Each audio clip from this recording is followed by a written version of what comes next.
자신감이라는 것은 자기 능력으로 어떤 일을 충분히 감당할 수 있다고 믿는 마음입니다. 이 자신감은 삶에 활력을 불어넣습니다. 그리고 이 자신감은 어떤 목표를 이루는데 원동력이 되기도 합니다. 실제로 자신감을 가지고 사는 사람들은 보기가 좋습니다. 그리고 나름대로 좋은 결과도 얻곤 합니다. 이 자신감에서 이 자자 한자어는 스스로 자자입니다. 셀프죠. 자신의 것을 믿는 마음이 자신감입니다. 자신의 능력, 또 자신의 재산, 자신의 지위, 이런 자신이 가지고 있는 것을 가지고 어떤 일에 대해서 당당함을 갖고 또 긍정적인 마음을 갖는 것이 자신감입니다. 자신감을 경계하는 이런 말이 있습니다. 자신감이 너무 없으면 쭈그리가 되고 자신감이 너무 많으면 재수 없다. 이 말은 적당한 자신감을 가지라는 경고입니다. 자신감 없으면 초라해 보이고 무능력해 보이기 때문에 그렇습니다. 자신감이 너무 많으면 못할 것 없다는 교만함과 오만한 모습으로 보이기 때문에 없으면 쭈그리가 되고 있으면 재수가 없다는 말을 통해서 적당한 자신감을 갖기를 바라는 것입니다. 실제로 우리의 삶에 있어서 적당한 자신감은 꼭 필요한 것입니다. 오늘 우리가 함께 읽은 말씀에서 자신감이 철철 넘치는 고백들을 발견할 수 있습니다. 자신만만한 고백입니다. 31절 말씀입니다. 뒷부분입니다. 누가 우리를 대적하리요? 대적할 자가 없다는 것입니다. 승리를 확신하고 있습니다. 33절 말씀이요. 누가 고발하리요? 34절 말씀, 누가 정죄하리요? 이 고발과 정죄는 법정 용어입니다. 고발할 자, 정죄할 자 없다는 것입니다. 자신의 의로움을 주장하고 있는 것입니다. 35절 말씀은요, 누가 끊으리요? 그리스도의 사랑에서 끊을 자가 없다는 것입니다. 하나님의 사랑의 계속됨을 믿고 있습니다. 이런 확신에 찬 고백을 할 수 있다면 당당하게 살 수 있고 행복하게 살 수 있습니다. 그런데 이런 자신감의 출처가 어디인가? 이런 자신감이 과연 자신이 가지고 있는 어떤 소유나 능력이나 지위에서 나오는 것인가? 아니면 그 어떤 다른 곳에서 나오는가? 그 확인하는 것은 굉장히 중요한 일입니다. 31절 말씀입니다. 그런즉 이 일에 대하여 우리가 무슨 말하리요? 만일 하나님이 우리를 위하시면 누가 우리를 대적하리요? 대적할 자가 없다고 고백하고 승리를 확신할 수 있는 근거는 무엇입니까? 그것은 31절 말씀에 나와 있듯이 하나님이 위하시기 때문입니다. 하나님이 위하신다는 것은 하나님이 자기 편이라는 것입니다. 그래서 이분은 이렇게 이야기하는 것이죠. 하나님은 우리 편입니다. 하나님은 내 편입니다. 이렇게 고백하는 것입니다. 하나님이 우리 편이고 하나님이 내 편이기 때문에, 전능하신 하나님께서 자신의 편이기 때문에 대적할 자가 없다는 것입니다. 이길 수밖에 없다는 것입니다. 우리가 어린 시절에 어떤 놀이를 하고 또한 인생을 살다가 여러 가지 많은 운동 경기를 할 때 누구와 편을 먹느냐가 굉장히 중요합니다. 그게 잘하는 사람과 편이 되려고 그 사람을 영입하려고 노력하는 것이죠. 이유는 한 가지입니다. 이길 수 있기 때문인 것입니다. 시편 118편 6절 말씀입니다. 여호와는 내 편이시라. 내가 두려워하지 아니하리니 사람이 내게 어찌할까? 많은 인생을 살다가 사람 때문에 곤란을 많이 당했고 어려움도 많이 당했습니다. 두려움의 대상이 됐습니다. 그러나 하나님이 내 편이시다라는 이 확실한 고백을 가진 이후로는 사람을 두려워하지 않게 되었다는 것입니다. 자기 편인 하나님 때문에 얼마든지 이길 수 있기 때문입니다. 32절 말씀입니다.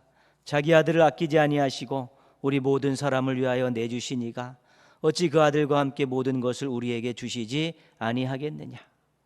우리 편이신 하나님께서 무한 공급해 주시기 때문에 질 수 없다는 것입니다. 우리 편이신 하나님께서 필요한 것을 계속 지원해 주시기 때문에 상대가 될 수 없다는 것입니다. 전능하신 하나님께서 편이 되어 주시면 당당한 승리자의 모습을 가지고 살 수 있게 되는 것입니다. 여러분들도 이런 고백을 가지고 살았으면 좋겠습니다. 우리 자신의 고백이 되기를 소원하는 마음으로 한번 같이 따라하겠습니다. 하나님은 내 편이십니다. 하나님은 내 편이십니다. 척 한번 해보겠습니다. 하나님은 내 편이십니다. 척. 이런 아름다운 고백을 갖고 산다면 당당하게 또 승리하며 살 수 있는 것입니다. 33절입니다. 33절. 누가 능히 하나님께서 택하신 자들을 고발하리요 의롭다 하신 이는 하나님이시니. 34절입니다. 누가 정죄하리요 죽으실 뿐 아니라 다시 살아나시는 이는 그리스도 예수시니. 고발 정죄가 법정 용어라고 말씀드렸습니다. 여기서 무슨 말씀하냐면 변호사이신 예수님께서 우리의 죄의 문제를 변론하신다는 것입니다. 내가 대가를 다 치렀다. 죄에 대한 대가를 다 치렀다. 이 사람은 더 이상 죄에게 상관이 없는 사람이다라고 변호하신다는 것입니다. 재판장이신 하나님께서 우리가 의롭다고 선언하셨습니다. 이 사람은 더 이상 죄인이 아니라 의인이라고 선언하셨다는 것입니다. 재판장이 선고를 하면 끝나는 것입니다. 누구도 고발하지 못하고 누구도 정죄하지 못한다고 외칠 수 있는 근거는 무엇입니까? 하나님께서 선고하셨기 때문입니다. 하나님께서 선고하셨습니다. 재판장이신 하나님께서 의롭다고 선언하셨기 때문에 그 누구도 고발하고 정죄할 수 없다는 것입니다. 사탄의 주특기는 믿는 사람들을 고발하고 정죄하는 것입니다. 또 세상이 또 불신자들이 우리의 연약함과 부족함과 과거의 일들을 보면서 끊임없이 고발하고 또 정죄하지만 정말로 하나님이 의롭다고 선언하셨기 때문에 선고하셨기 때문에 더 이상 그런 고발과 정죄가 무의미해졌다는 것입니다. 우리가 예수님을 만나기 전에 죄인이었습니다. 죽을 수밖에 없는 죄인이었습니다. 저주받은 인생이었습니다. 그런데 하나님의 은혜로 예수 그리스도의 십자가 구원의 복음을 우리가 받고 예수 그리스도를 나의 구주로 영접을 했습니다. 그래서 하나님께서 우리를 용서하시고 의롭다 하셨습니다. 그렇기 때문에 너는 원래 죄인이었다라고 그 누가 고발을 하고 정죄한다 할지라도 거기에는 우리가 아무런 요동이 없어야 되는 것입니다.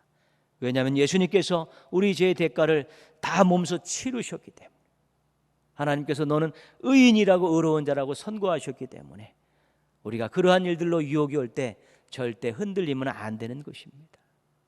우리가 연약해서 때로는 자신의 욕심 때문에 죄를 지을 수 있습니다. 어쩔 수 없습니다. 그 죄책감 때문에 우리가 얼마나 힘들어하는지 모릅니다. 무슨 일을 결정하고 또 하나님을 위해서 새로운 일들을 결정할 때마다 그 죄책감이 우리들의 발목을 잡을 때가 많습니다.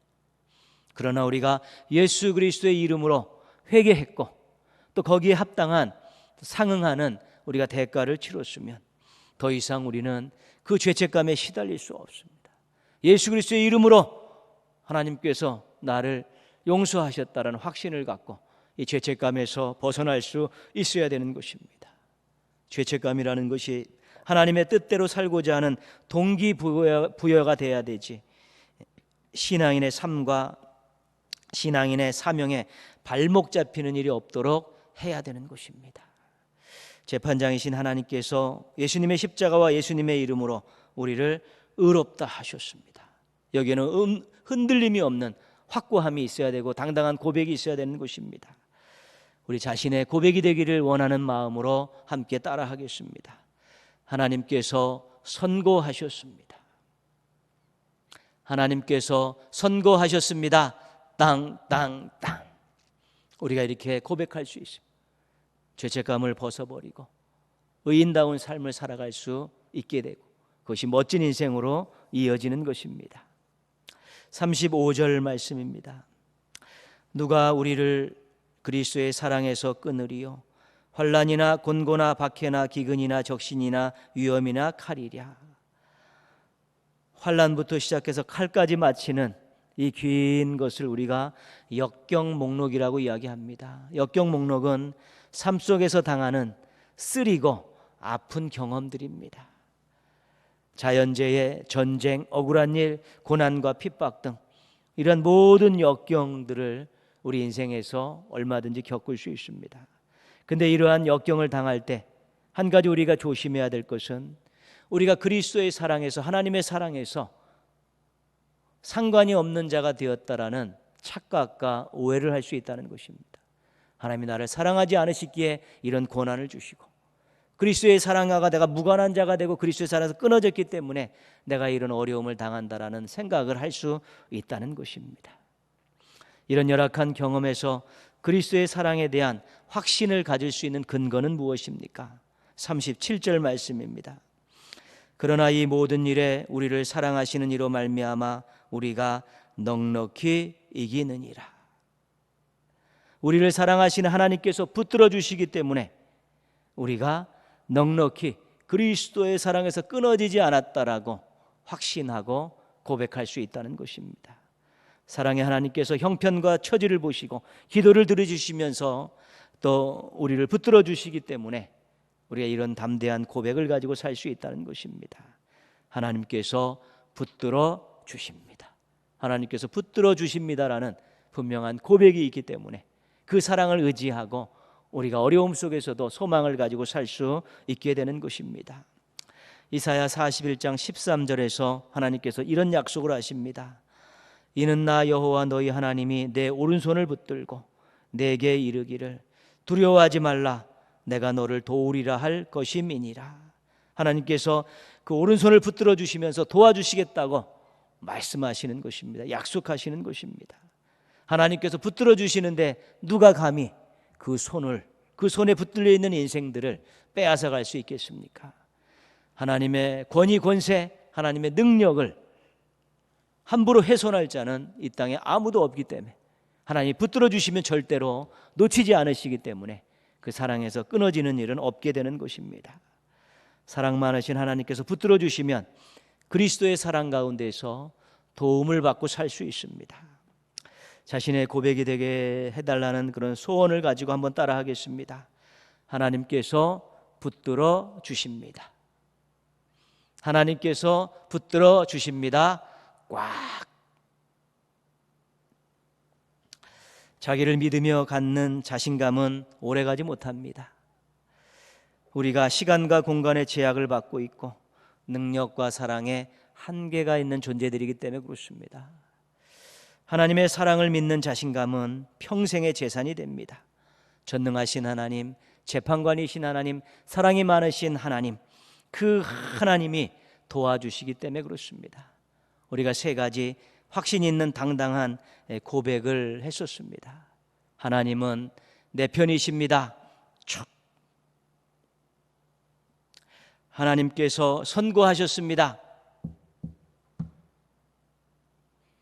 하나님께서 붙들어 주십니다. 꽉.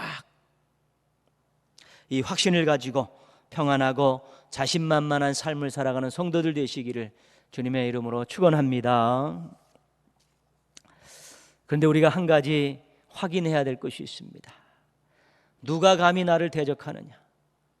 누가 감히 나를 정죄하고 고발할 수 있느냐? 누가 감히 나를 그리스도의 사랑에서 끊을 수 있느냐?